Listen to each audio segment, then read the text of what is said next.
It only seems like yesterday when the idea of a debate about reform of our education, private education system was dead in the water.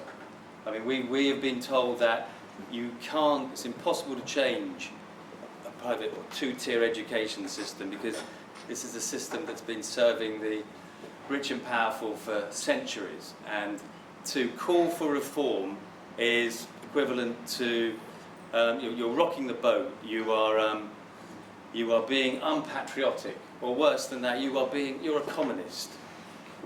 When I was researching my book, I approached a number of private schools, two of which were Winchester and Eton. I asked them to join in me in our discussion, our debate about private education, and they weren't interested. They wouldn't even pick up the phone. Even after my book was published, schools still didn't get it. I got an email from one school complaining. I remember my book was called I forgot what it was called. Posh Boys, how the English public school ruins Britain. One school wrote to me complaining they weren't mentioned in the book. I mean, that's how much people were missing it, the point. So I, and I'm sure lots of you, and certainly more distinguished members of the panel have had the same feeling, that we are Don Quixotes. We have been tilting at mythical monsters and getting nowhere. But what a difference a year makes. We now have newspaper columnists falling over each other to call for the abolition of private schools. Equally, we have columnists calling for the right of private schools to exist. And more importantly, we have politicians, some here tonight, who've taken up the cause, meaning that we may actually achieve something. We may actually finally get some change.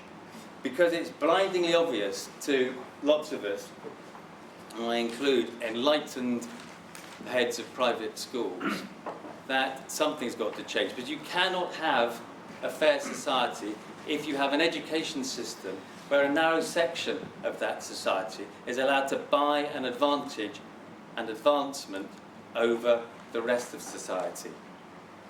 And to engage with that debate, we need to have an equal, a level playing field where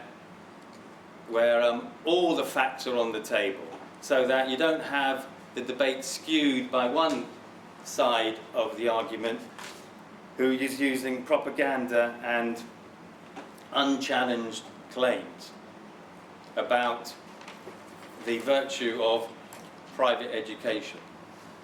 And that's why private policy reform is so important, because we can challenge some of these claims. We've been told that you can't interfere with the private school system. You can't change it in any way because it would cost far too much money to the taxpayer. But we've looked at it, and we've discovered that you could probably take £2 billion in taxes from the private schools and give it to the state system. That's 4% of the national state budget. We've been told that private schools educate disadvantaged children. But when you look at the figures, you discover that just 1% of people who go to private schools have received a free education. This debate is more important than ever today, because it appears more than ever that we are being governed and led by a group of people who attend a particular type of school, or in fact, one school in particular.